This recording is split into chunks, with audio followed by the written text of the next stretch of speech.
اللہ کے نبی صلی اللہ علیہ وسلم نے فرمایا فَإِنَّهُ مَن يُشَادَّ هَذَا الدِّينَ يَغْلِبُهُ، فرمایا کہ جو شخص اس دین میں سختی کرے گا بیجا اور میانہ روی چھوڑ دے گا، اپنے اوپر جبر کرے گا نماز روزے اور دوسرے معاملات کو لے کر، یغلبہ، یہ دین اس کے اوپر غالب ہو جائے گا، نتیجہ یہ ہوگا کہ آخر میں وہ اکتا جائے گا اور اپنا تعلق نماز روزے اور عبادات اور دوسرے مراسم دین سے اپنا تعلق توڑ لے گا، اللہ سے اپنا تعلق توڑ لے گا اور بالکل بے دین ہو جائے گا۔ جو اس دین میں سختی کرے گا، جو اس دین میں تشدد کرے گا، اس دین میں بے اعتدالی برتے گا، نتیجہ یہ ہوگا کہ یہ دین اس کے اوپر غالب ہو جائے گا اور پھر آخر میں اس کا دین سے تعلق ختم ہو جائے گا، یہ دین اس کے اوپر غالب ہو جائے گا۔ تو عبادات میں میانہ روی اختیار کرنی چاہیے۔ پیارے حبیب صلی اللہ علیہ وسلم کی حدیث ہے لا صلاۃ بحضرۃ الطعام ولا هو يدافع الاخبثان۔ اب ہمیں پیشاب پخانے لگے ہوئے ہیں، پیشاب پخانے لگے ہوئے ہیں، بھوک بھی لگی ہوئی ہے، زوروں پر بھوک، زوروں سے پیشاب، زوروں سے پخانے، اب ہم اپنا یہ وضو نہ ٹوٹے، اپنی ہماری طہارت برقرار رہے، اس کے لیے ہم نماز پڑھ لیتے ہیں، اور ساری نماز میں توجہ اور خیال کہاں ہوتا ہے؟ بھوک، کھانے پر، پیشاب اور پخانے پر، اس کو دبائے ہوئے ہیں، اس کو کنٹرول کیے ہوئے ہیں، اس پر قابو رکھے ہوئے ہیں کہ جیسے نماز ہو فوراً بھاگیں کھانے کے لیے، فوراً بھاگے پیشاب کے لیے، فوراً بھاگے پخانے کے لیے۔ آپ نے فرمایا کہ لا صلاۃ بحضرۃ الطعام ولا هو يدافعه الاخبثان، کہ اس آدمی کی نماز ہی نہیں جس کے سامنے کھانا ہو اور کھانا چھوڑ کر نماز پڑھے اور اپنے پیشاب اور پخانے کو چھوڑ کر نماز پڑھے۔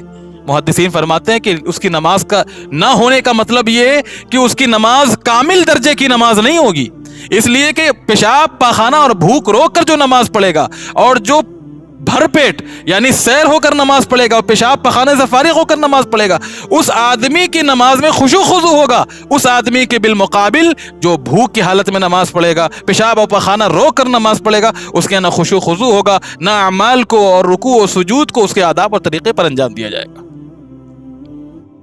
تو یہ عبادات میں اس قسم کے تکلفات نہیں ہے، کھانا ہے تو کھانا حاضر ہے، کھانا کھا لیا جائے، آرام اور سکون سے نماز پڑھ جائے۔ یہاں نماز میں خشوع خضوع کی بات، نماز کے لیے چلنے کے لیے کہا گیا علیکم بالسکینۃ والوقار، جب نماز کے لیے جاؤ تو دوڑو نہیں، چل کر جاؤ، سکونت کے ساتھ، آرام سے، ٹھہر ٹھہر کر، آپ وقت سے پہلے نکلو تاکہ آپ کو باجماعت نماز ملے۔ ہانپتے کانپتے دوڑتے بھاگتے نماز کے لیے آنا یہ اسلام کی تعلیم نہیں ہے۔ تو یہ عبادات میں تکلف کی بات ہوئی۔ ایک تکلف کے قسم علم میں، آپ کو جتنی ابھی میں نے بتایا، جتنی باتیں دین کی معلوم ہیں اتنے دائرے میں، اتنے محور میں رہ کر آپ گفتگو کیجئے، اس سے زیادہ گفتگو کرنا آپ کے لیے باعث وبال بن جائے گا۔ امام مالک رحمہ اللہ کے بارے میں آتا ہے، امام دار الہجرہ، امام مدینہ، 40 سوال ان کے سامنے پیش کیے گئے، 40 سوالوں میں سے 4 سوالوں کے جواب انہوں نے ڈرتے ہوئے دیے، اور اس میں اخیر میں انہوں نے لکھ دیا واللہ اعلم بالصواب، اللہ بہترین اس کے بارے میں جانتا ہے، علم رکھتا ہے، اور 36 سوالوں کے جواب انہوں نے فرمایا کہ لا ادری، مجھے نہیں معلوم۔ صحیح بخاری میں امام بخاری رحمہ اللہ نے باب قائم کیا ہے، اس باب میں وہ لکھتے ہیں کہ پیارے حبیب صلی اللہ علیہ وسلم اللہ کے نبی تھے، اللہ کی طرف سے رہنمائی ملتی تھی، لیکن آپ صلی اللہ علیہ وسلم اس وقت تک گفتگو نہیں کرتے تھے جب تک کہ آپ کو علم نہ ہو، اور کبھی کبھی آپ سے جب سوال کیا جاتا آپ خاموش رہتے جب تک کہ وحی الہی کے ذریعے سے آپ کو معلومات نہ فراہم کر دی جاتی۔ اور کہتے ہیں کہ لم یقل برأی ولا بقیاس، اللہ کے نبی صلی اللہ علیہ وسلم نہ رائے سے بات کرتے تھے نہ قیاس سے بات کرتے تھے، بلکہ آپ وحی الہی پر مبنی گفتگو کرتے تھے۔ عبداللہ ابن مسعود رضی اللہ تعالیٰ عنہ فرماتے ہیں یا ایھا الناس، اے لوگو، من علم شیئا فلیقل بہ، آپ لوگوں میں سے جس کو جتنا علم ہے دین کا اتنے ہی بارے میں گفتگو کرے، ومن لم یعلم فلیقل اللہ اعلم، اور جس کو کسی بات کا، دین کی کسی بات کا علم نہیں ہے، مسئلے کا علم نہیں ہے، تو یہ کہہ دے کہ اللہ عالم سادگی کے ساتھ کہ اللہ رب العالمین زیادہ بہتر جانتا ہے، مجھے اس کا علم نہیں، لا ادری، لا ادری کہہ دے، میں نہیں جانتا۔ اور فإن من العلم ان يقول لما لا تعلم اللہ عالم، عبداللہ ابن مسعود فرماتے ہیں کہ یہ بھی علم ہے، یہ بھی علم ہے کہ آدمی جن باتوں کا علم نہیں رکھتا دین کے مسائل میں، وہ یہ کہہ دے کہ اللہ عالم، یہ بھی علم ہے۔ کہ جن باتوں کا آپ کو علم نہیں ہے آپ اس کے بارے میں کہہ دیں کہ واللہ عالم، اللہ جانتا ہے. اور پھر کہتے ہیں کہ اللہ رب العالمین نے اپنے نبی آخر الزمان محمد عربی صلی اللہ علیہ وسلم کو حکم دیتے ہوئے فرمایا قل ما اسألکم علیہ من اجر وما انا من المتکلفین، آپ کہہ دیجئے کہ میں جن باتوں کی طرف آپ لوگوں کو دعوت دے رہا ہوں وہ باتیں میں دلیل کی بنیاد پر، بصیرت کی بنیاد پر، علم الہی کی بنیاد پر، وحی الہی کی بنیاد پر بول رہا ہوں. میں ایسے اندھیرے میں تیر نہیں مار رہا ہوں. وما انا من المتکلفین، متکلفین میں سے میں نہیں ہوں، تکلف کرنے والے میں سے، کہ بلا دلیل، بلا علم، بلا وحی الہی کی روشنی میں گفتگو کروں، ایسا نہیں ہو سکتا. تو یہ علم بھی تکلف سے پاک ہونا چاہیے، گفتگو بھی تکلف سے پاک ہونی چاہیے. اسی طرح ایک نمبر ہے بدعات. بدعات میں آپ دیکھیں گے بدعتی لوگ، صوفیہ ہمارے ہاں جو ہیں، وہ صوفیہ جو مختلف قسم کی بدعتوں میں مبتلا ہیں، جو دین کی روش سے ہٹ گئے ہیں، اسلام کے طریقے سے ہٹ گئے ہیں. ورنہ بہت سے صوفیہ ایسے بھی ہیں جن کی پوری زندگی اسلام کے دائرے اور اسلام کی رہنمائی اور اسلام کے راستوں اور اس کے ارد گرد گزری ہے، جن میں عبد القادر جیلانی رحمہ اللہ کا نام سر فہرست ہے. یہ بڑے زاہدین میں سے تھے، لیکن وہ جھوٹے صوفیہ، وہ جعلی صوفیہ جن کے ہاں مختلف قسم کی بدعات ہیں، اور ایسی بدعات کی سر نیچے پیر اوپر، گھنٹوں اپنے سر کے بل کھڑے ہوئے، اپنے ہاتھوں کے بل کھڑے ہوئے، الٹے لٹکے ہوئے. اسی لیے امام شافعی رحمہ اللہ فرماتے تھے کہ اگر کسی کو دیکھو کہ وہ ہواؤں میں تیر رہا ہے، اگر کسی کو دیکھو کہ وہ ہواؤں میں تیر رہا ہے اور سمندر پر چل رہا ہے، تو اس کو صوفی اور پیر سمجھنے کے بجائے اس کو شیطان سمجھنا. اگر تم نے اس کو صوفی سمجھ لیا، اس کو پیر اور بزرگ مان لیا، تو گمراہ ہو گئے. کیونکہ جو اللہ کا ولی ہوتا ہے وہ اللہ رب العالمین کے بتائے ہوئے طریقوں پر چلتا ہے. اگر کوئی ہواؤں میں تیر رہا ہے اور سمندر پہ چل رہا ہے تو اسے دھوکہ نہ کھا جانا، اس کی تلبیس میں شکار نہ ہو جانا کہ وہ بہت پہنچا ہوا آدمی، بہت مقرب ہے. تو بدعتی کیا کرتے ہیں؟ یہ مختلف قسم کی تکلفات سے بھری ان کے یہاں بدعات. سر نیچے کر لو، پاؤں اوپر کر لو، گھنٹوں سجدے میں رہو، اور اندھیرے میں بیٹھ کر عجیب و غریب قسم کی آوازیں نکالنا، یہ ان کے یہاں کا عبادت سمجھی جاتی ہے، ثواب کا کام سمجھا جاتا ہے. نبی کریم صلی اللہ علیہ وسلم راستے سے گزر رہے تھے. آپ نے دیکھا کہ ایک بزرگ اپنے 2 بیٹوں کا سہارا لے کر جا رہے ہیں. بیٹوں سے پوچھا کہ کیا بات ہے، اپنے اس والد بزرگ کو، محترم کو، کیوں یعنی اس بزرگی کے عالم میں، اس بڑھاپے کے عالم میں، کبر سنی کے عالم میں اس طرح لے کر جا رہے ہو؟ سواری پر سوار کر کے لے جاؤ. فرمایا کہ ان کے بیٹوں نے نظر آئیں یمشی، انہوں نے منت مانی کہ حج کریں گے تو پیدل جا کر حج کریں گے. یہ پہنچیں گے حرم میں، خانہ کعبہ میں، تو پیدل جائیں گے. انہوں نے اس حالت میں نظر مانی، منت مانی ہے. اب ہم کیا کر سکتے ہیں؟ دونوں کندھوں پہ سہارا لے کے جا رہے ہیں. اللہ کے نبی صلی اللہ علیہ وسلم نے فرمایا ان اللہ ان تعذیب ھذا نفسی لغنی، اللہ رب العالمین تمہارے اس قسم کے اپنے جسم کو عذاب دینے سے، جبر کرنے سے بے نیاز ہے. اللہ رب العالمین کو ضرورت نہیں ہے ایسی عبادت کی جس میں اپنے اوپر ظلم ہو، اپنے اوپر جبر ہو. ایسی تکلفات کے اللہ کے ہاں کوئی حاجت نہیں ہے، کوئی اس کا مقام نہیں ہے. ان کو آپ نے حکم دیا کہ ان کو سواری پر سوار کر کے لے جاؤ، گرچہ وہ حج کے لیے جا رہے ہوں. تو جو یہ صوفیہ کے بدعات ہے جو تکلفات سے بھری ہوئی ہیں، ان کو عبادات سمجھ کر انجام دینا، یہ ان کی بیوقوفی اور کم عقلی ہے. اسی طرح تکلفات میں سے یہ بھی ہے کہ ہم کسی کے ہاں مہمان بن کر گئے، اب وہ شخص سخت چلچلاتی ہوئی دھوپ، گرمی کا موسم، اب مجھ سے پانی پوچھ رہا ہے، چائے پوچھ رہا ہے، اور چیزوں کے بارے میں دریافت کر رہا ہے، اور مجھے حاجت ہے واقعی، اور میں کہوں نہیں اس کی کوئی ضرورت نہیں.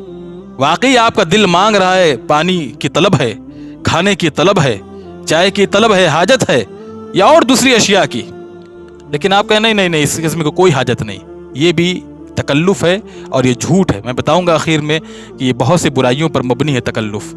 اللہ کے نبی صلی اللہ علیہ وسلم کے پاس اسماء بنت یزید کہتی ہیں کچھ کھانے پینے کی چیزیں آئیں، اور آپ نے ہم لوگوں کی مجبوری اور بھوک دیکھ کر ہمیں بھی کچھ اس میں سے حصہ بھیجا. ہم نے کہا کہ لا نشتہی، ہمیں حاجت نہیں ہے کھانے کی. اللہ کے نبی صلی اللہ علیہ وسلم کو معلوم تھا کہ ان کو کھانے کی حاجت ہے.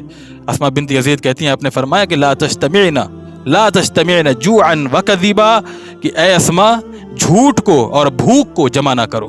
ایک تو جھوٹ بھی بول رہی ہو، دوسرا بھوک پر پیٹ مار رہی ہو اپنے.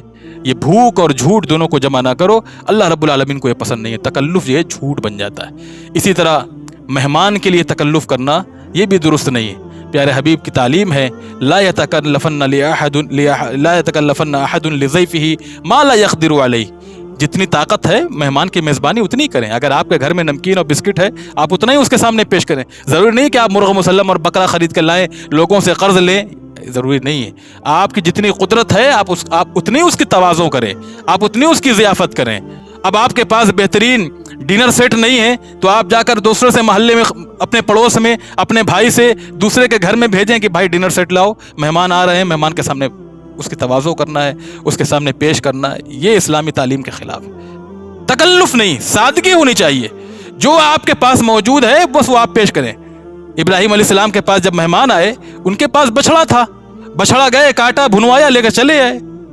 سادگی یہ ہونی چاہیے۔ وہ فرشتے تھے، مہمان تو تھے لیکن وہ کھانے والے نہیں تھے۔ تو آپ کے گھر میں جو موجود ہے، جتنی آپ کی طاقت و قدرت ہے آپ اتنا مہمان کی میزبانی کریں، تکلف کرنے کی کوئی ضرورت نہیں ہے۔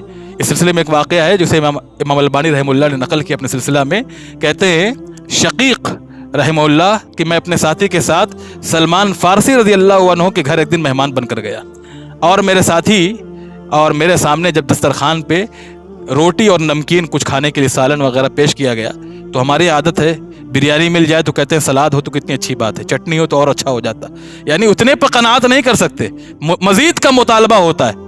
کہتے ہیں میرے ساتھی نے مطالبہ کر دیا کہ پودینہ، پہاڑی پودینہ اور وہ بھی پہاڑی پودینہ مل جاتا تو سونے پر سہاگا کیا بات ہوتی۔ تو سلمان فارسی رضی اللہ تعالیٰ عنہ نے اپنے کسی غلام سے یا خادم سے کہا کہ دیکھو میرا وضو کا برتن رکھا ہوا ہے، اس برتن کو سبزی فروش کے پاس لے جاؤ اور اس کو گروی رکھ کر ان کی ڈیمانڈ پوری کرتے ہوئے جاؤ اور وہ پہاڑی پودینہ لے کر آؤ۔ چنانچہ وہ گیا، بیچارہ برتن رکھا گروی اور اس طرح پودینہ لے کر آیا، اپنے کھانے میں انہوں نے شریک کیا۔ اس کے بعد جب کھا پی لیا تو ان کے ساتھی نے دعا کی جس نے ڈیمانڈ کی تھی، الحمدللہ الذی قنعنا بما رزقنا، ساری تعریف اس اللہ کے لیے ہے کہ جس نے ہمیں ہمارے رزق پر قناعت کی توفیق دی، یعنی جتنا دیا تھا اتنے پر قناعت کی توفیق دی۔ تو حضرت سلمان فارسی رضی اللہ تعالیٰ عنہ کہتے ہیں کہ اللہ کے بندے، اگر تو اللہ کے دی ہوئے رزق پر قناعت کرتا تو میرا یہ وضو کا برتن جو ہے یہ سبزی فروش کے پاس گروی نہ ہوتا۔ تو مہمان بن کر کہیں جائیں تو مطالبہ بھی ایسا نہ کریں کہ میزبان تکلف میں پڑ جائے، مجبور ہو جائے، اس قسم کا تکلف اسلام میں پسند نہیں ہے۔ اسی طرح لباس، ہمارے یہاں عورتوں میں یہ چلن عام ہے، شادی بیاہ کے موقع پر ان کا گہنا لے لینا، ان کا کپڑا لے لینا۔ مردوں میں بھی خرابی موجود ہے کہ وہ کسی پارٹی کو اٹینڈ کرنا ہے، کسی مجلس میں جانا ہے، فلاں کی جیکٹ، فلاں کی کوٹ، فلاں کے کپڑے لے لیے، فلاں کے برتن لے لیے۔ اس طرح یہ تکلف اسلام میں صحیح نہیں ہے۔ کپڑے میں بھی، لباس میں بھی اللہ کے نبی صلی اللہ علیہ وسلم جو کپڑا آپ کے پاس ہوتا تھا وہ کپڑا پہنتے تھے، مخصوص کچھ گنے چنے کپڑے تھے، آپ صلی اللہ علیہ وسلم اس لباس میں اپنے آپ کو ملبوس کرتے تھے۔ اب دوسرے سے لباس مانگنا دکھاوے کے لیے، دوسرے سے کپڑا مانگنا، دوسرے سے زیور مانگنا، یہ ہمارے یہاں مزاج بن گیا عورتوں کا خاص طور پر۔ اللہ کے نبی صلی اللہ علیہ وسلم کے پاس ایک عورت آئی اور اس نے کہا کہ میری ایک سوکن ہے۔ اب سوکن میں مقابلہ چلتا ہے، سوکن میں چپقلش چلتی ہے، ایک دوسرے کو نیچا گرانا، ایک دوسرے کو رسوا کرنا، ایک دوسرے کو حقارت کی نگاہ سے دکھنا۔ تو کہا کہ اے اللہ کے نبی صلی اللہ علیہ وسلم، کیا میرے لیے کوئی حرج کی بات ہے اگر میں وہ چیزیں پہنوں جو میرے شوہر کی دی ہوئی نہ ہو، اور میں یہ ظاہر کراؤں کہ یہ میرے شوہر نے مجھے دی ہے؟ اب چونکہ عرب میں مزاج تھا ان لوگوں کا 4 بیویاں رکھتے تھے، اب سوکنوں کا مقابلہ بھی چلتا تھا۔ تو پیارے حبیب صلی اللہ علیہ وسلم نے فرمایا کہ تمہارے شوہر کی دی ہوئی چیز نہیں ہے اور تم اسے گھر میں پہن کر یہ یقین دلاؤ، یہ ظاہر کراؤ کہ یہ تمہارے شوہر نے تم کو دی ہے۔ المتشبع بما لم يعطى کلابس ثوب زور، کہ وہ چیزیں جو انسان کی نہیں ہیں لیکن انسان دکھا رہا ہے، ایک ریاکاری دکھا رہا ہے کہ وہ چیزیں اس کی ہیں، باور کرا رہا ہے کہ یہ یقین دلا رہا ہے کہ چیزیں اس کی ہیں، یہ لباس، یہ گہنا اس کا ہے، اور دوسرا وہ جھوٹ ہے کہ اس کا نہیں ہے بلکہ کسی اور کا لیا ہوا ہے۔ کلابس ثوب زور، جھوٹ کے 2 لباس پہننے والے کی طرح، جھوٹ کے 2 لباس، ایک تو ریاکاری کر رہا ہے پہن کر دکھلاوا، اور دوسرا وہ جھوٹ کہ وہ اس کا نہیں ہے اور اپنا ظاہر کر رہا ہے، وہ 2 جھوٹ اپنے اندر جمع کر رہا ہے۔ اسی طرح اللہ کے نبی صلی اللہ علیہ وسلم کا معاملہ یہ تھا کہ غذا بھی اللہ کے نبی صلی اللہ علیہ وسلم بہت پاک صاف، تکلفات سے، ہر قسم کی بناوٹ سے پاک صاف کھاتے تھے۔ 2 مہینے ہو جاتے، 3 چاند دیکھ لیتے، اللہ کے نبی صلی اللہ علیہ وسلم کے گھر میں چولہے نہیں جلتے تھے۔ عائشہ فرماتی ہیں 3 چاند دیکھ لیتے اور ہم کو کھانے کی چیزیں نصیب نہ ہوتی۔ ایمن کہتی ہیں ایک مرتبہ اللہ کے نبی صلی اللہ علیہ وسلم تشریف لائے اور میں آپ کے لیے آٹے چھان رہی تھی، چوکر نکال رہی تھی تاکہ آٹے کے ذریعے سے ایک بہترین ڈش تیار ہوتی تھی ہمارے یہاں کھیر کی طرح، میں وہ آپ کے لیے تیار کرتی۔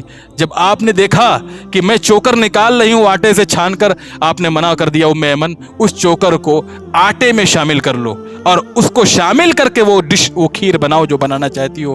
فرماتے ہیں کہ اللہ کے نبی صلی اللہ علیہ وسلم کا آپ صلی اللہ علیہ وسلم کا اصرار تھا اور میرا انکار تھا۔ آپ اصرار کرتے جا رہے تھے کہ اس کو ملا دو، اور ایمن کہہ رہی ہیں یہ چوکر نکال کر بہت اچھی ڈش بنے گی۔ آپ کا ان کا اصرار اور آپ کا یہ انکار، یہ دونوں جب مل گیا، اللہ کے نبی صلی اللہ علیہ وسلم کا اصرار غالب آ گیا اور ایمن نے مجبور ہو کر وہ چوکر کو آٹے میں ملا دیا اور اس کے بعد وہ ڈش تیار کی۔ آپ سمجھ لیجئے غذا میں کتنی سادگی اللہ کے نبی صلی اللہ علیہ وسلم کی تھی کہ چوکر کی بنی ہوئی موٹی موٹی یعنی جو روٹیاں ہوتی ہیں یا جو ڈشیں ہوتی ہیں وہ کھایا کرتے تھے۔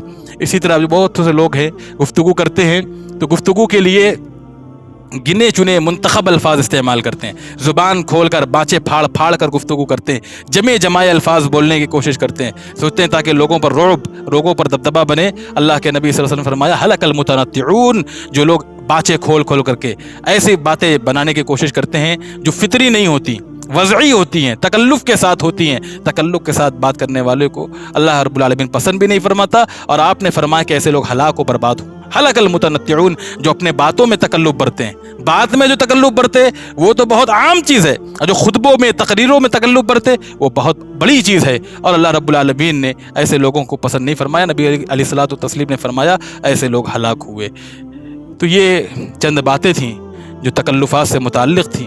پیارے حبیب صلی اللہ علیہ وسلم کی سیرت اور آپ صلی اللہ علیہ وسلم کی سنت کی ہمیں پوری طور پر اتباع کرنی چاہیے۔ اللہ کے نبی صلی اللہ علیہ وسلم کی زندگی میں تصنع نہیں تھا، تکلف نہیں تھا۔ پیارے حبیب صلی اللہ علیہ وسلم جب دعوتی کام سے فرصت پاتے اپنے گھر میں آتے، اپنے گھر والوں کا کام کاج کرتے، ان کا ہاتھ بٹاتے تھے۔ عائشہ فرماتی ہیں کان فی محنتی اہلی، آپ جب فرصت میں ہوتے تو گھر والوں کے کاموں میں ان کا ہاتھ بٹاتے تھے، اپنے ہاتھوں سے اپنے جوتے کو صحیح کرتے تھے، اس کے تسمے کو صحیح کرتے تھے، اپنے کپڑے میں جوڑ لگا لیتے تھے۔ اور آپ صلی اللہ علیہ وسلم انس فرماتے ہیں جب بچوں کے ساتھ ہوتے تھے ان کان لیخالطنا، ہمارے ساتھ ایسے گھل مل جاتے تھے کہ معلوم ہی نہیں ہوتا تھا کہ پیارے حبیب صلی اللہ علیہ وسلم باوجود ہے کہ اللہ رب العالمین نے دنیا اور آخرت کی امامت آپ کو عطا فرمائی، اتنی بڑی شخصیت ہمارے درمیان موجود ہے، بچوں کی طرح گھل مل جاتے تھے اور ہماری طرح گفتگو کرتے تھے۔ ہمارا چھوٹا بھائی تھا ابو عمیر، جس کی چڑیا مر گئی تھی اور وہ اس کے مرنے کی وجہ سے غم میں رہتا تھا، اللہ کے نبی صلی اللہ علیہ وسلم اس سے مزاح کرتے تھے،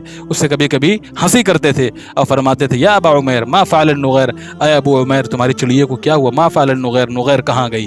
اور آپ کی یہ سنت تھی، آپ کا طریقہ تھا، کان یاکل علی الارض، یہ سادگی تھی، تکلف سے پاک زندگی تھی، زمین پر بیٹھ کر کھاتے تھے، کرسی پر، میز پر، یہ تکلفات والی زندگی آپ کے یہاں نہیں تھی، زمین پر بیٹھ کر کھاتے تھے، کان یاکل علی الارض، زمین پر بیٹھتے تھے، ویجلس علی الارض، اور زمین پر بیٹھ کر ہی زندگی گزارتے تھے، ویجیب دعوت المملوک، اور غریب فقیر غلام اور چھوٹے بڑے سب کی دعوتوں کو اللہ کے نبی صلی اللہ علیہ وسلم قبول کرتے تھے۔ اور تکلفات کی سب سے بڑی خرابی یہ ہے کہ انسان کے عبادات میں، انسان کے معاملات میں، انسان کے رہن سہن میں اگر تکلف ہے تو بڑی بڑی 3 خرابیوں میں سے خرابی یہ ہے، ایک تو ریا ہوتا، ریا، اور ریا یہ اللہ رب العالمین کے یہاں شرک ہے۔ دوسری بات تکبر ہوتا ہے، تکبر ہوتا ہے، جو انسان تکلف برتتا ہے اس کے تکبر ہوتا ہے، کبر ہوتا ہے، غرور ہوتا ہے، وہ دوسروں کی چیز بھی استعمال کرتا ہے تو اس میں بھی غرور ہوتا ہے۔ تو تکلف یہ غرور کا باعث ہے جو اللہ رب العالمین کو قطعاً پسند نہیں۔ اسی طرح اس میں جھوٹ بھی ہے کہ انسان تکلف میں جھوٹ بولتا ہے، اس لیے اللہ رب العالمین کو تکلف پسند نہیں۔ اللہ رب